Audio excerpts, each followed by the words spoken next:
keempat, kami ingin kita bisa menduduki DPRD Jawa Barat.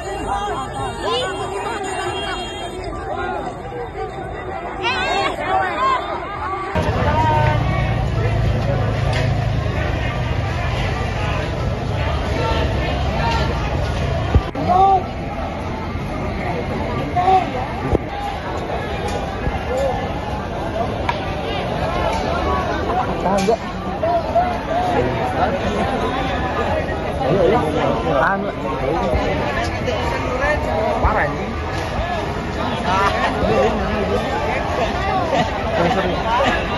Ini jual ya.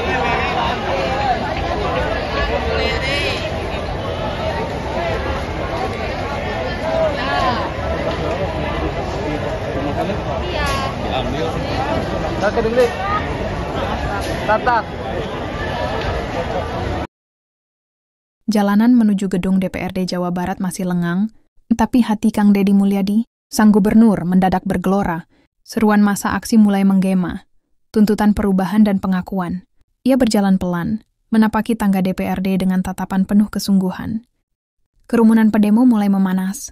Poster dan spanduk menggempur suasana dengan nada tegas. Di tengah kerumunan, suara Kang Deddy menggema lewat pengeras suara. Dia menatap mata demi mata, bukan sebagai pemimpin di atas podium, tapi sebagai sahabat yang peduli. Suaranya lembut namun tegas. Ia mendengar dan ingin berdialog. Sebagai gubernur, Kang Deddy memahami bahwa kekuasaan bukan hanya soal pengambilan keputusan. Dengan langkah mantap, dia mendekat ke kerumunan, turun dari panggung, bersua langsung dengan rakyat. Ia menerima aspirasi mereka, menyaksikan tiap wajah dan sekeping harapan. Dalam hening yang tegang, muncul secercah harapan. Komunikasi akan berlanjut. Saat dialog berlangsung, Kang Deddy memberi waktu pada massa untuk menyampaikan isi hati mereka. Dia mencatat tiap keluh kesah, memahami setiap nada, serta menawarkan komitmen untuk menyelesaikan isu yang telah memicu aksi. Dan di antara canda serius dan tuntutan perjuangan, sebuah jalan baru mulai terbentuk. Kerumunan massa masih berteriak, sebagian emosi, sebagian lagi menyalakan semangat lewat yel-yel. Polisi berjaga di pinggir jalan, mencoba menjaga jarak antara gedung DPRD dan massa yang semakin menekan.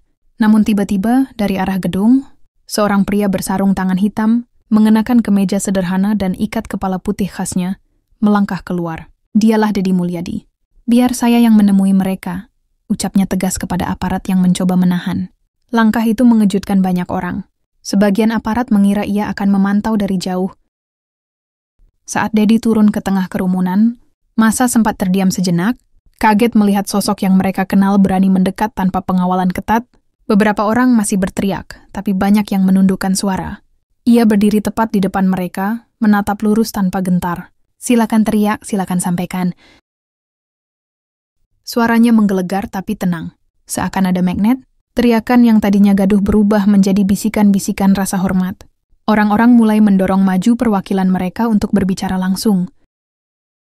Keberanian itu membalik suasana. Pendemo yang tadinya panas melihat kehadiran Deddy dengan tatapan berbeda. Mereka melihat seorang pemimpin yang tidak hanya bicara dari podium, tapi berani menatap mata rakyat dalam kondisi paling tegang. Seorang bapak tua dengan suara bergetar berkata, "Pak, baru kali ini kami merasa benar-benar dihargai. Pemimpin lain hanya berani bicara di kursi empuk, tapi Anda berani turun ke jalan." Deddy tersenyum menepuk baunya.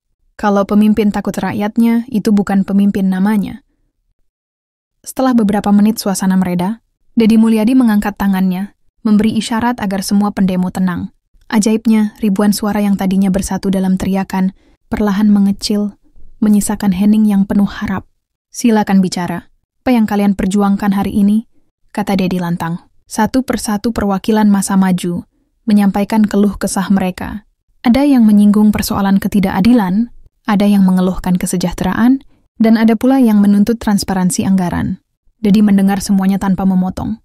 Tangannya hanya sibuk menulis di buku kecil yang selalu ia bawa. Ia mencatat, bukan sekadar mendengar. Dialog yang berlangsung hampir 2 jam itu mengubah wajah aksi. Massa yang tadinya hanya ingin berteriak, kini merasa punya tempat menyalurkan aspirasi. Bahkan beberapa orang berteriak, "Teruslah bersama rakyat! Jangan takut pada siapapun." Deddy tersenyum, lalu menutup dengan kalimat sederhana namun menghentak hati. Kalau rakyat berani turun ke jalan, pemimpin harus berani berdiri di samping mereka. Itu baru adil. Massa pun bersorak, bukan lagi dalam amarah, tapi dalam rasa hormat. Sejumlah anggota dewan memperhatikan dengan wajah kaku. Mereka tidak menyangka seorang pemimpin yang seharusnya aman di ruang sidang justru turun, langsung menemui Massa. Sebagian merasa malu, sebagian lagi resah. Kalau cara Dedi seperti ini dibiarkan, rakyat akan makin berani menuntut kita, bisik seorang anggota dewan dengan nada cemas. Namun ada juga yang diam, tertegun melihat bagaimana suasana yang tadinya panas bisa mencair hanya karena keberanian satu orang.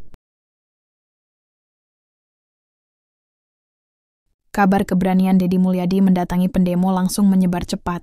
Video dan foto pertemuannya beredar luas di media sosial, membuat masyarakat ramai membicarakan sikapnya. Di ruang rapat pemerintahan provinsi, beberapa pejabat gelisah.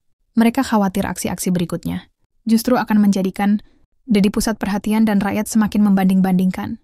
Dia bukan hanya meredam massa, tapi membuat kita terlihat tidak berani, kata seorang pejabat dengan wajah muram.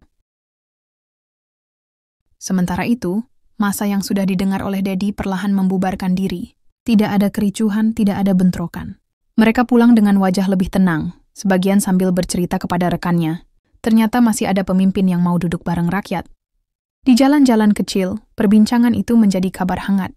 Nama Dedi Mulyadi makin mengakar, bukan sekadar sebagai pejabat, melainkan sebagai sosok yang berani hadir di tengah rakyat tanpa rasa takut.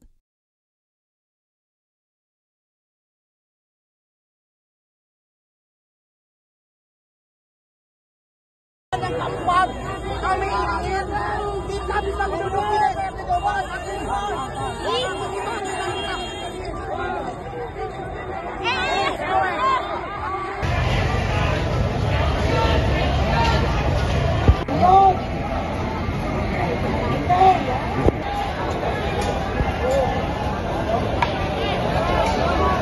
Tahan nggak? Ayo. Tahan nggak? Parah anjing.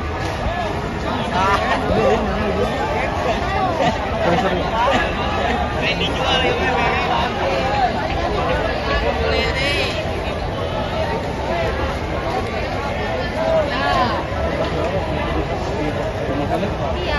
Ambil. Tahan ke dulu. Tahan.